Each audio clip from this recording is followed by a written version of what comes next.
Hi friends, welcome to my channel Aari Tailoring. இன்றைக்கி நம்ம வீடியோவில் என்ன பார்க்க போகிறோம் அப்படின்னா ஆரி ப்ளவுஸ்க்கு எப்படி ரேட் ஃபிக்ஸ் பண்ணுறது அப்படின்னு நிறைய சப்ஸ்கிரைபர்ஸ் வந்து கேட்டிருந்தாங்க. ஸோ அதுக்கான வீடியோ தான் வந்துட்டு நான் இப்போ மேக் பண்ணியிருக்கேன். ஸோ இதில் நான் சொல்கிற டிப்ஸு ட்ரிக்ஸு எல்லாத்தையுமே வந்துட்டு ஸ்கிப் பண்ணாமல் பாருங்கள். அப்போ தான் வந்துட்டு உங்களுக்கும் யூஸ்ஃபுல்லாக இருக்கும் இந்த வீடியோ. என்னோடய சேனலை இப்போ தான் ஃபஸ்ட் டைம் பார்க்குறீங்கன்னா மறக்காமல் சப்ஸ்கிரைப் பண்ணிக்கோங்க. பக்கத்தில் இருக்க பெல் பட்டனையும் ப்ரெஸ் பண்ணிக்கோங்க. ஓகே, நம்ம இப்போ வீடியோக்குள்ளே போயிடலாம்.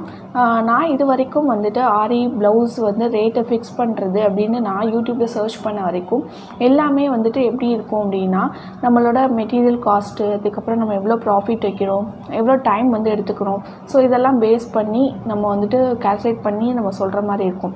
ஸோ ப்ராக்டிக்கலாக இது பாசிபிளா அப்படின்னு கேட்டால் கண்டிப்பாக இம்பாசிபிள். ஏன்னா வந்துட்டு நம்ம ரொம்ப தெரிஞ்சவங்களுக்கு நம்ம ப்ளவுஸ் பண்ணி கொடுக்குறோம் அப்படின்னா நம்ம வந்துட்டு ஒர்க் பண்ணி முடிச்சுட்டு நம்ம அதுக்கப்புறமா வந்து அவங்கக்கிட்ட சொல்லலாம்.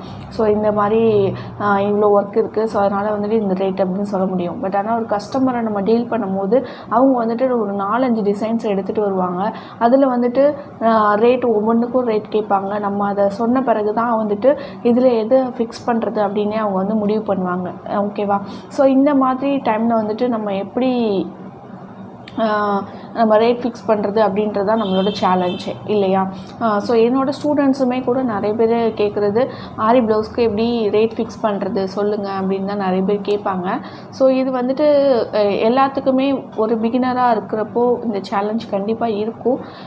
உடனே வந்துட்டு நமக்கு இந்த ஃபீல்டில் வந்துட்டு பெருசாக வந்துட்டு நாலேஜ் வந்துடாது. அதாவது காஸ்ட்டு ஃபிக்ஸ் பண்ணுறது அப்படின்றது இது வந்து ஏரியா பொறுத்து ஏரியா நம்மளோட இது இருக்குது, டிஸ்ட்ரிக்ட் வைஸ் இருக்குது இல்லையா? ஸோ அது கூட மாறும். ஓகேவா? ஸோ நான் என்னோடய ஏரியாவில் பார்த்திங்கன்னா ஒரு ரேட் இருக்கும், சென்னையில் ஒரு ரேட் இருக்கும். ஸோ அந்த மாதிரி ஒவ்வொரு இடத்துக்கும் மாதிரி மாறும் சில இது வந்துட்டு பார்த்திங்கன்னா.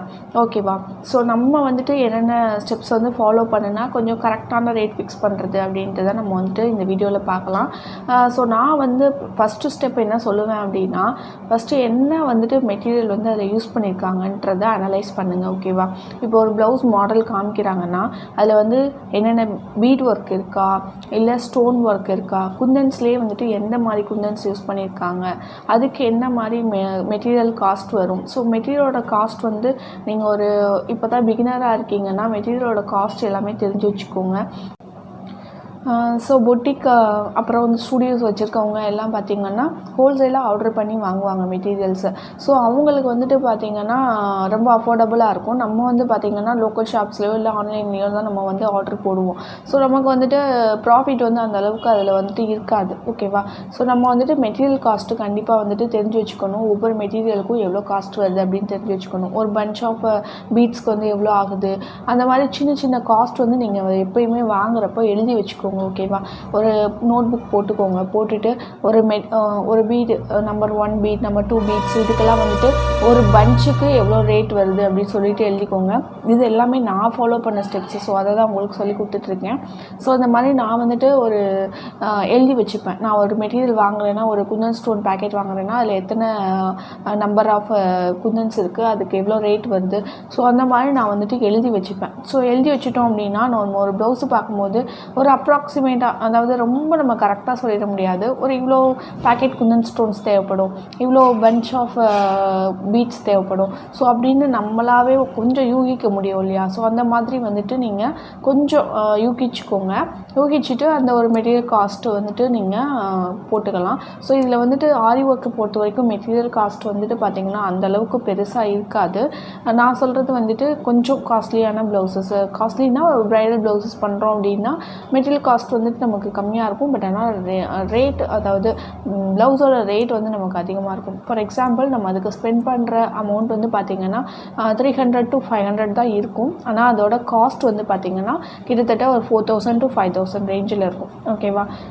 ஸோ இது வந்து பொறுத்த வரைக்கும் 1000 ரேஞ்சு ப்ளவுசஸ்லாம் பார்த்திங்கன்னா நம்ம யூஸ் பண்ணுற மெட்டீரியல்ஸ் வந்து பார்த்திங்கன்னா கொஞ்சம் முடிஞ்ச அளவு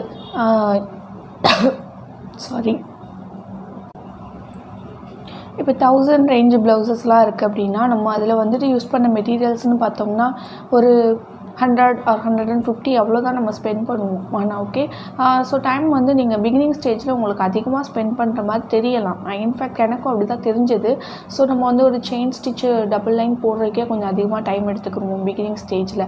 ஸோ அப்போ வந்து பார்த்திங்கன்னா முடிஞ்ச அளவுக்கு வந்துட்டு நம்ம கஸ்டமருக்கு பெஸ்ட்டாக கொடுக்கணும். பட் ஆனால் அதிகமாக டைம் எடுத்துக்கிட்டாலும் அதுக்கேற்ற மாதிரி ரேட் தான் ஃபிக்ஸ் பண்ணணும். அந்த ப்ளவுஸ்க்கு ஏற்ற மாதிரி ரேட் தான் ஃபிக்ஸ் பண்ணணும். ஓகேவா? ஸோ மெட்டீரியல் காஸ்ட்டு நீங்கள் வந்துட்டு ஓரளவு கால்குலேட் பண்ணிடுவீங்க. அதுக்கப்புறமா நம்ம வந்துட்டு எடுத்துக்கிற டைம். ஓகேவா?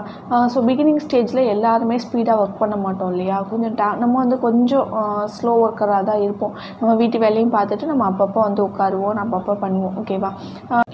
ஸோ பிகினிங் ஸ்டேஜ்லலாம் பார்த்திங்கன்னா நான் வந்துட்டு ஒரு 2000 3000 ஒர்த்தில் ப்ளவுஸு கூட நான் வந்துட்டு 1500 800 அந்த மாதிரி ரேஞ்சிலலாம் நான் போட்டு கொடுத்துருக்கேன். ஏன்னா அது வந்து நம்ம ஒரு கஸ்டமரை அட்ராக்ட் பண்ணுறதுக்காக தான். ஸோ நம்ம வந்து அவங்க ஒருத்தவங்களுக்கு போட்டு கொடுத்தோம்னா அவங்க வந்துட்டு நிறைய பேர்கிட்ட சொல்லி அவங்கள மூலமாக நமக்கு நிறைய கஸ்டமர்ஸ் வருவாங்க. இது வந்து பார்த்திங்கன்னா நான் ஸ்டூடெண்ட்ஸுக்காக முக்கியமாக சொல்கிற ஒரு டிப். ஓகேவா? ஸோ இந்த மாதிரி தான் நம்ம வந்துட்டு பிகினிங் ஸ்டேஜில் நம்மளோட ஒர்க்கை ஸ்டார்ட் பண்ணணும். அந்த மாதிரி பண்ணோம் அப்படின்னா தான் நமக்கு கஸ்டமர்ஸ் வந்து நிறைய கிடைப்பாங்க. அப்புறம் நீங்கள் ஸ்லோ பை ஸ்லோவாக உங்களோட ஒர்க்கு ஃபினிஷிங் இதெல்லாம் பார்த்துட்டு அவங்களே வந்துட்டு ஃபிக்ஸ் ஆகிப்பாங்க. ஓகே, இவங்க தான் நல்லா பண்ணி தருவாங்க அப்படின்னு சொல்லிட்டு அதுக்கப்புறமா ஸ்டெப் பை ஸ்டெப்பாக நீங்கள் வந்து ரேட்டை வந்துட்டு கொஞ்சம் அடித்து பேசலாம். நம்ம வந்துட்டு இல்லைங்க இந்த ரேஞ்சில் தான் பண்ண முடியும், இவ்வளோ ரேட் தான் நான் ஃபிக்ஸ் பண்ணுவேன் அப்படி சொல்லி நம்ம சொன்னோன்னா அவங்களுக்கு வந்துட்டு சாட்டிஸ்ஃபேக்ஷன் வெளியே எங்கே கொடுத்தாலும் சாட்டிஸ்ஃபேக்ஷன் இருக்காது. அவங்க உங்களை தேடி தான் வருவாங்க. ஓகேவா? ஸோ அதுக்குன்னு நான் ரொம்ப அதிகமாக ரேட் ஃபிக்ஸ் பண்ண சொல்லலை. அந்த ப்ளவுஸ்க்கு என்ன வந்துட்டு ரேட் இருக்குமோ ஸோ அந்த மாதிரி நம்ம வந்துட்டு ஃபிக்ஸ் பண்ணணும். ஓகேவா?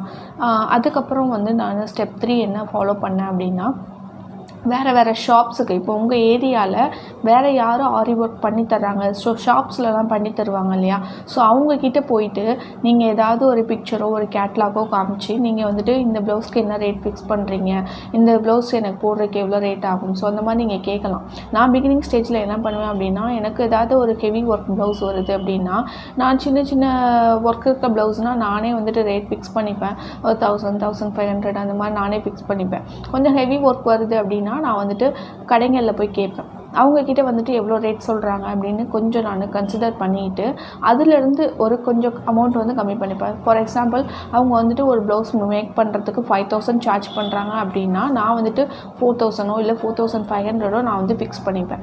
ஸோ அப்படி நம்ம ஃபிக்ஸ் பண்ணுறப்போ பார்த்திங்கன்னா கஸ்டமர்ஸ் வந்து ரொம்ப வந்து அந்த பெரிய பெரிய கடைகளை தேடி போக மாட்டாங்க, நம்மக்கிட்ட வந்துட்டு ஈஸியாக வருவாங்க. ஓகேவா? ஸோ இது வந்து நம்ம ஒரு கஸ்டமர் அட்ராக்ஷனுக்காக தான். ஓகேவா? நீங்களுமே வந்துட்டு இதை ட்ரை பண்ணி பார்க்கலாம். உங்கள் ஏரியாவில் என்ன ஷாப் இருக்கோ ஸோ அந்த மாதிரி ஷாப்பில் போயிட்டு நீங்கள் வந்துட்டு ஒரு உங்கள்கிட்ட ஒரு கஸ்டமர் வந்து ஒரு ப்ளவுஸ் வந்து இந்த பண்ணுறதுக்கு எவ்வளோ ஆகும்னு கேட்குறாங்கன்னா நீங்கள் அதை ஷாப்பில் போய் கேட்டுட்டு அவ்வளோ அவங்க எவ்வளோ ரேட் ஃபிக்ஸ் பண்ணுறாங்களோ அதுலேருந்து நீங்கள் கொஞ்சம் வந்து குறைச்சி நீங்கள் வந்து ரேட் ஃபிக்ஸ் பண்ணலாம். ஸோ வந்து இது வந்து இன்னொரு மெத்தடு. இதுதான் நான் வந்து மெயினாக ஃபாலோ பண்ணுது.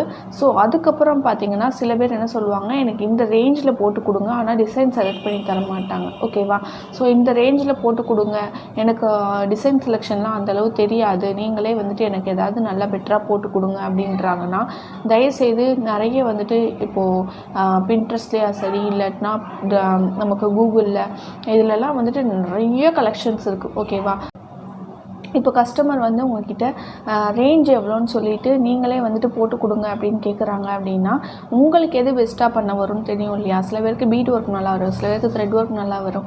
உங்களுக்கு எது நீங்கள் பெஸ்ட்டாக பண்ணுவீங்கன்னு தோணுதோ, எந்த ஸ்டிச்சஸ்லாம் வந்து உங்களுக்கு சூப்பராக வருமோ அந்த மாதிரி ஸ்டிச்சஸ் இருக்கிற மாதிரி சூஸ் பண்ணி டிசைன் சூஸ் பண்ணி நீங்கள் வந்து அவங்களுக்கு ஒர்க் பண்ணி கொடுங்க. கண்டிப்பாக அது வந்துட்டு நல்லா வரும் அந்த ப்ளவுஸ் வந்துட்டு. ஓகேவா? உங்களுக்கு தெரியாத ஒரு ஸ்டிச்சை எடுத்து உங்களுக்கு தெரியாத ஒரு ஒர்க்கை எடுத்து அதில் அப்ளை பண்ணி போட்டு கொடுக்காதீங்க.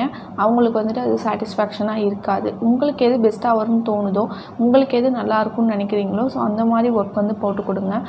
ஒரு சஜஷனும் அவங்கக்கிட்ட கேட்டுக்கோங்க. நீங்கள் வந்துட்டு ஒரு டிசைன் பண்ணி வச்சுட்டு கூட ஒரு ட்ரேசிங் பேப்பரில் மார்க் பண்ணிவிட்டு கூட இந்த இடத்துல இது மாதிரி வரப்போகுது அவங்களுக்கு ஒரு ஐடியா வந்து கொடுத்துருங்க. ஓகேவா? கொடுத்துட்டு அப்படி போட்டிங்க அப்படின்னா அவங்களுக்கும் அது சாட்டிஸ்ஃபைடாக இருக்கும், உங்களுக்கும் அது சாட்டிஸ்ஃபைடாக இருக்கும். ஓகேவா? ஸோ இந்த மெத்தடும் ஃபாலோ பண்ணிக்கோங்க. நான் இது வரைக்கும் சொன்ன டிப்ஸ் வந்து உங்களுக்கு புரிஞ்சிருக்கும்னு நினைக்கிறேன். ஃபஸ்ட்டு ஸ்டெப் வந்து பார்த்திங்கன்னா ஒரு மெட்டீரியல்ஸோட காஸ்ட் எவ்வளோ வருதுன்றத ஒரு நோட் பண்ணி வச்சுக்கோங்க. அந்த ப்ளவுஸை பார்த்தோன்னே நீங்கள் அதில் எவ்வளோ மெட்டீரியல்ஸ் யூஸ் பண்ணியிருக்காங்க, அதுக்கு வந்துட்டு ஒரு அப்ராக்சிமேட்டாக எவ்வளோ ரேட் வரும் அப்படின்றத நீங்கள் வந்துட்டு கால்குலேட் பண்ணணும்.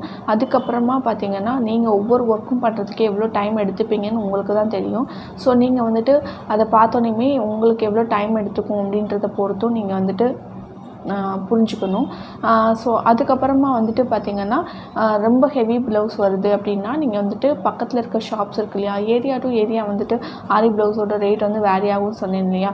ஸோ வந்துட்டு உங்களோட ஏரியாவில் ஏற்கனவே ஆரி ப்ளவுஸ் பண்ணுற இடத்துல வந்துட்டு அந்த கேட்லாகை காமிச்சு இங்கே என்ன ரேட் வந்து கொடுக்குறீங்க, என்ன ரேட்டுக்கு பண்ணுறீங்க அப்படின்றத ஒன்றும் இல்லை, ஒரு 2-3 ப்ளவுஸு காமிச்சு எவ்வளோ ரேட் வந்து வரும் அப்படின்றத நீங்கள் கேட்டுக்கிட்டு அதுலேருந்து நீங்கள் வந்துட்டு கொஞ்சம் அஃபோர்டபுளாக பண்ணி கொடுக்குறீங்க அப்படின்னா நிறைய கஸ்டமர்ஸ் வருவாங்க. ஸோ நீங்கள் உடனே வந்துட்டு அவங்களுக்கு கொஞ்சம் ஓரளவுக்கு ரேட் வந்து ஃபிக்ஸ் பண்ணி கொடுக்க முடியும். அப்புறம் வந்து பார்த்திங்கன்னா நிறைய யூடியூப் சேனல்ஸில் இப்போ வந்துட்டு ரெடிமேட் ஆரி ப்ளவுசஸோட இதெல்லாம் போடுறாங்க இல்லையா, அதெல்லாம் பாருங்கள். அதிலலாம் வந்துட்டு பார்த்திங்கன்னா கீழே ரேட் கொடுத்துருப்பாங்க. ஓகேவா. ஸோ அதெல்லாம் பார்க்குறப்ப உங்களுக்கே ஒரு ஐடியா கிடைக்கும். ஓகே, இந்த மாடலுக்கு நம்ம இந்த ரேட் வந்து ஃபிக்ஸ் பண்ணலாம் அப்படின்ற ஐடியா கிடைக்கும். நான் மோஸ்ட்லி வந்துட்டு பார்த்திங்கன்னா இந்த மாதிரி யூடியூப் சேனல்ஸ்லாம் வந்து பார்த்திங்கன்னா ஆரி ரெடிமேட் ப்ளவுஸஸ் வீடியோ அப்படின்ட்டு போடுவாங்க. ரொம்ப அஃபோர்டபுளான ப்ரைஸில் கிடைக்கும் அப்படின்ட்டுலாம் வீடியோ போடுவாங்க. ஸோ அந்த வீடியோஸ்லலாம் பார்த்திங்கன்னா நிறைய மாடல்ஸ் வந்து காமிச்சிருப்பாங்க அந்த ஷாப்பில் இருக்கிறவங்க. ஸோ அந்த மாடல்ஸ்க்கு கீழே வந்துட்டு ரேட் போட்டிருப்பாங்க. ஸோ அந்த ரேட்டை வந்து நீங்கள் வந்துட்டு பார்த்துக்கோங்க. பார்த்துட்டு ஓகே, இந்த அளவு இருக்கிற ப்ளவுஸ்னால், இவ்வளோ ஒர்க் இருக்கிற ப்ளவுஸ்னால் நம்ம இந்த ரேட்டை ஃபிக்ஸ் பண்ணலாம் அப்படின்ட்டு ஒரு அப்ராக்சிமேட் வேல்யூ வந்து வச்சுக்கோங்க ஒவ்வொரு ப்ளவுஸஸ்க்குமே. ரொம்ப அதிகமாக உங்களுக்கே தெரியும் இல்லையா, நீங்கள் பிகினிங் ஸ்டேஜில் கொஞ்சம் டைம் எடுத்து தான் ஒர்க் பண்ணுவீங்க. பட் ஆனால் அதில் வந்துட்டு ரொம்ப ப்ராஃபிட் வைக்காதீங்க. அப்புறம் போக போக உங்களோட ஒர்க் வந்து கொஞ்சம் ஃபாஸ்ட்டாகிடுச்சு அப்படின்ற பட்சத்தில் நீங்கள் அதுக்கப்புறமா வந்துட்டு பார்த்திங்கன்னா உங்களோட ப்ராஃபிட்டை வந்து நீங்கள் கொஞ்சம் அதிகமாக வச்சுக்கலாம். ஓகேவா. ஸோ அது வரைக்குமே நீங்கள் வந்துட்டு கொஞ்சம் அஃபோர்டபுளான ப்ரைஸ் ரேஞ்சில் உங்கள் கஸ்டமருக்கு பண்ணி கொடுக்குறது உங்களுக்கு நிறைய வரவேற்பு கொடுக்கும். ஓகேவா. So thank you friends. இன்னொன்று, நான் செகண்ட் வீடியோ பார்ட் 2 வீடியோவில் வந்து பார்த்திங்கன்னா ஒரு சில எக்ஸாம்பிள்ஸ் காமிச்சு இந்த மாதிரி ப்ளவுஸ்க்கு எப்படி ரேட் ஃபிக்ஸ் பண்ணலாம் அப்படின்ட்டு ஒரு டெமோ மாதிரி உங்களுக்கு வந்துட்டு காமிக்கிறேன். ஓகேவா. ஸோ அண்டில் தென் பாய். மறக்காமல் நம்ம சேனலை சப்ஸ்கிரைப் பண்ணிக்கோங்க. பக்கத்தில் இருக்க பெல் பட்டனையும் ப்ரெஸ் பண்ணிவிடுங்க. லைக் பண்ணுங்கள், ஷேர் பண்ணுங்கள், கமெண்ட் பண்ணுங்கள். ஸோ தேங்க்ஸ் ஃபார் வாட்சிங் திஸ் வீடியோ. பாய்.